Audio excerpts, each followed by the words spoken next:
Packers fans, and welcome into PackersNews.com. I'm Kassidy Hill, joined by Ryan Wood here at Lambeau Field for a very special night, family night. I think we still got a few players still out here with us, Ryan, and lots of fans that want to see their favorite Packers up close. 50,000 fans, little over, here for family night on what turned out to be a beautiful night. I heard that wasn't allowed for family night. Yeah, it's the biggest shock tonight was that there wasn't a single rain cloud of any kind in the sky, which I did not know was actually allowed on family night, because it seems to be every time this time of year that, last year they emptied the bowl, we got soaked, we had to go down the field. That was lovely. Gorgeous night tonight, and yeah, I mean you couldn't ask for anything better. Now, with that said, Kassidy, they did shorten up a little bit the practice plan. They wanted it to have about 20 more minutes. It was going to be a live tackling drill, but they weren't able to do that because Darnell Savage predominantly, and there was a couple other things that they were dealing with, went out with a hamstring just for injury reasons. They wanted to shorten it up and not do live tackle. I talked with Darnell Savage. I talked with Matt LaFleur. Both of them, Matt LaFleur said Darnell Savage was not nervous about it, so he's feeling good. Darnell Savage said he felt some tightness in his hamstring. He didn't feel anything pop or anything. He said it was a fast person injury. He was just a little twitched up, and he felt it tighten up, and then watched the rest of practice with an ice pack.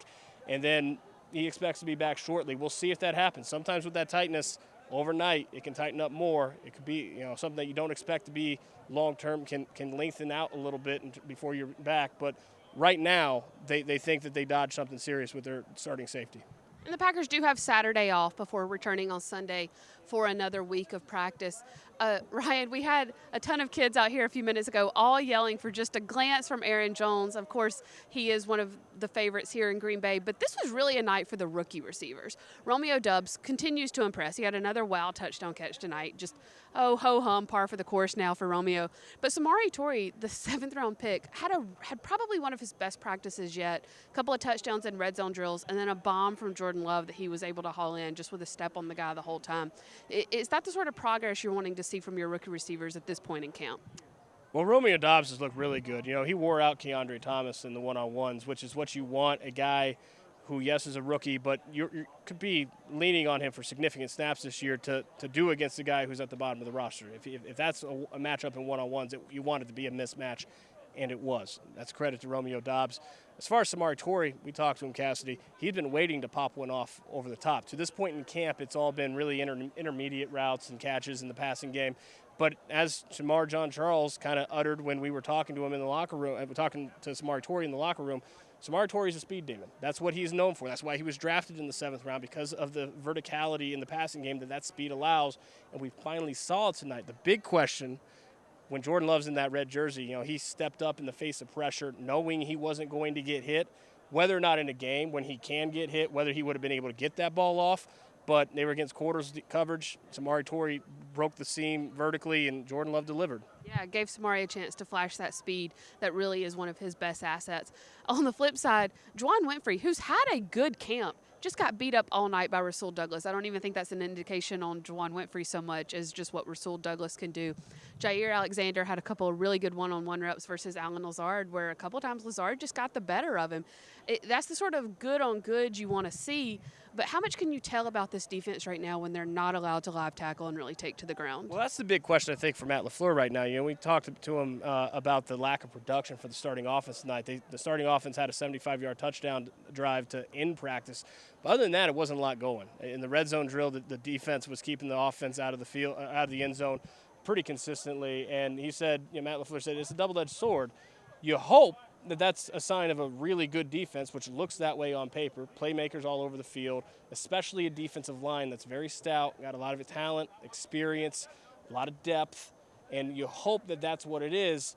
But without seeing them against another jersey, it's hard to tell. And that's that's going to be a big litmus test when the preseason starts. How much of this is a great defense against an offense that has a lot to figure out, or how much of this is just an offense that's not in a good place right now? Well, that we don't really know right now. Last thing, Ryan, we'll just wrap it up here. Mason Crosby is yet to kick in training camp while he kind of recovers from his knee scope. Does it feel safe to say his job is safe? Yeah, I don't see that door closing for Mason Crosby. Gabe Burkick.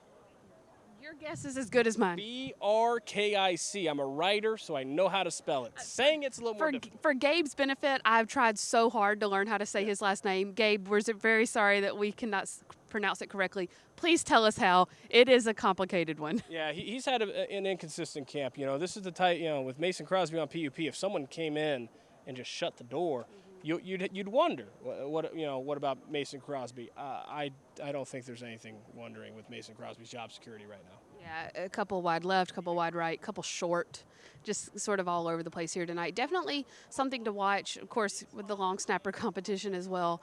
Pat O'Donnell's pretty much locked down the punter spot. But Rich Bisaccia is demanding a lot more out of the special teams. We saw Amari Rogers bring a lot more out tonight than he normally would have. Yeah, I think he's had a pretty good camp, a better camp to date than he's had. Big observations for me tonight.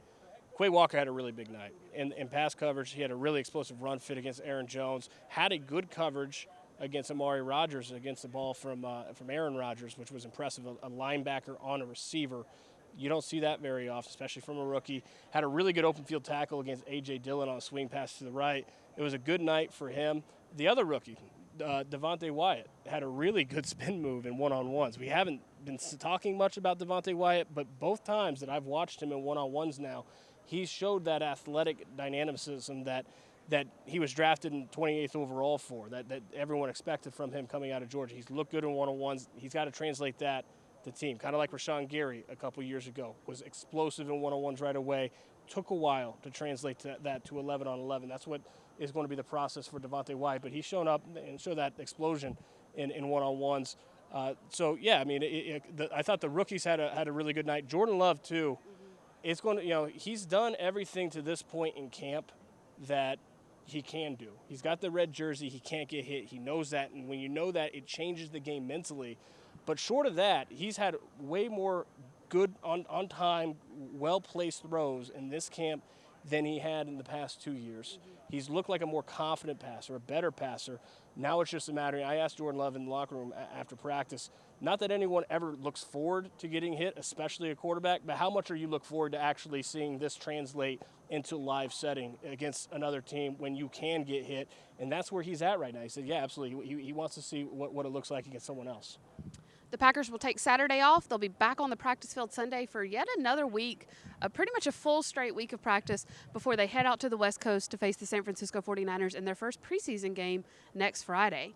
We will have full wrap-up coverage for you from Family Night on PackersNews.com, and then stick with us all weekend into next week as we head into the third week of Packers training camp. For Ryan, I'm Kassidy. Thanks so much, guys.